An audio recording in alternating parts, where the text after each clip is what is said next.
What's up, everybody? This is your boy Shelton Skelton. Um, I'm gonna start a series of videos talking about religion. I'm a Christian. I'm not a practicing Christian. That means I believe that God has mercy and grace over my life, but I'm not living the life that I should be living.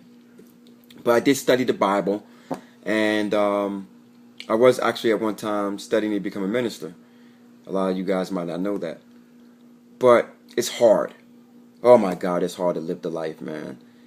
I mean, sometimes I even wonder, imagine everything that you're not supposed to do, you had to do in order to get to heaven. Hell would be an empty place. Could you imagine, in order for you to get to heaven, God wanted you to lie, cheat, steal. He wanted you to have premarital sex. He wanted you to do all these other things. He wanted you to party and drink. Could you imagine how hell would be empty? Because remember, God, we are spiritual beings in earthly bodies. So the devil, he tempts us through flesh, and the flesh wants the here and now, and the spirit wants things that are going to be eternal. So we struggle. It's almost like I'm gonna put it in an elementary sense. You're hungry. You don't want to eat a week from now. You want to eat today. You want to eat right now. So your flesh is more interested in what it can satisfy itself with right now. It's not worried about a week from now. Same thing with us as human beings. We're broken down into two parts: spiritual and fleshly.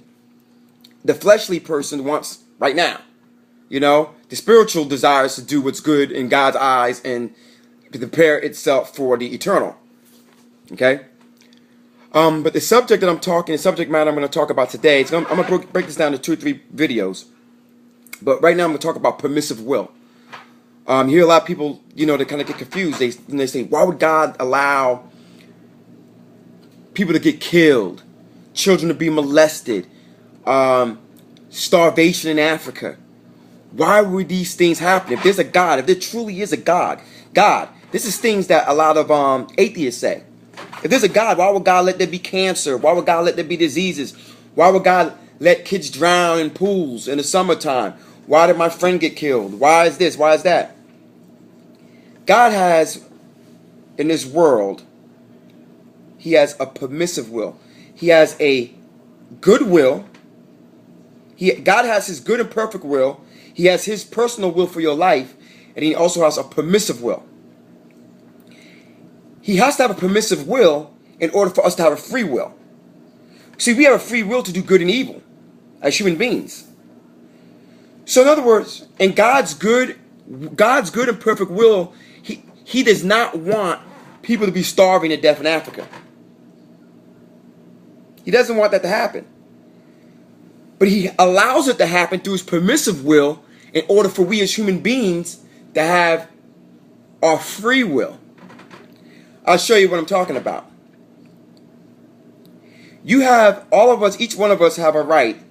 Let's say a kid falls in a pool and you know how to swim. And that kid doesn't know how to swim. God, in his good and perfect will want you to use your free will to do his good and perfect will and get in that pool and take that child out. If you choose not to and that kid drowns, God allowed you to do evil through his permissive will. But it wasn't his good will. But we still have to stand in judgment and give accountability to God for deciding not to go in there and save that child. This is what we have to do. So it gets real deep, people. It gets really, really deep. So that's an illustration of God's permissive will. Why would God allow these things to happen? All I can tell you is that what someone told me a long time ago. I was locked up, and they were explaining to me, I call it the ant theory. The ant theory is as such. We all know as human beings that ants exist. We see them all the time, crawling on the ground. And ants exist. We know that. They make those little sand mounds, and they live in there. You see them carry leaves and pieces of food to and from places. And we don't understand how the ants think. Like, they don't understand how we think. And to ants, you know, they think we're probably gods. But we're not. So I'm going to show you something real quick. Give me 1 second.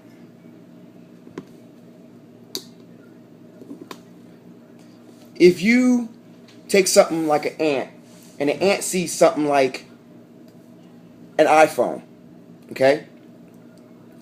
An ant can crawl over an iPhone, and if you were able to turn into a small ant and tell an ant, you know, that this thing is here for human beings to make phone calls and to go on the internet and to talk and to do all these other things,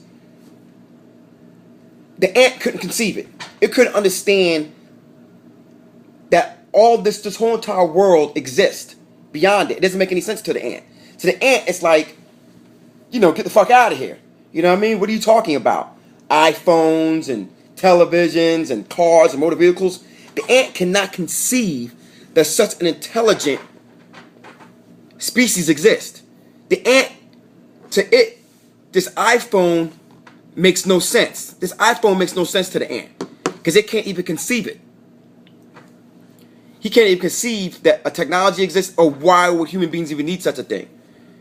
It's unexplainable. It doesn't make any sense. But as a human being, we're like, it makes perfect sense. It makes perfect sense that we have iPhones and TVs to entertain ourselves and to communicate with each other. It makes perfect sense. But to an ant, it doesn't. And my point is, there's different levels of existence. And God is on another higher level of thinking, consciousness. So to God, all these things make sense. To human beings, we couldn't wrap our minds around it. Why would God allow these things to happen?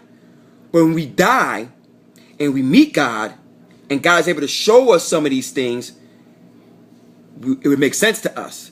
The same way it would make sense to the ants if we were able to go down to their level or bring them up on our level and explain to them these things. It's the same thing, people. It's the same thing. So that's just a little bit. I'm going to stop there. I'm going to go into a few more other videos. But that just gives you a small synopsis of where I'm going with this, and that God has permissive will, and He allows us to commit good or evil with His free will. So God's good and perfect will tell us as human beings, as America, pull our money together and send food over there and feed the starving. But He allows us to do evil. We'd rather take our money and buy cars and build malls and more McDonald's instead of feeding starving people.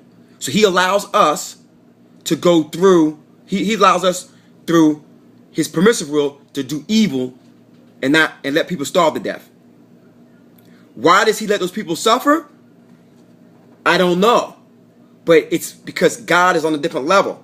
It will all make sense to us in the end. The same way the iPhones, the same way I try to use an ant analogy, we are God's ants. We're almost like ants. Once God explains it to us, it'll make sense to us. It'll make sense to us. So, this is one part of the story, people. It's going to get much deeper, okay? But I don't have enough time on this phone, okay? God bless. Peace.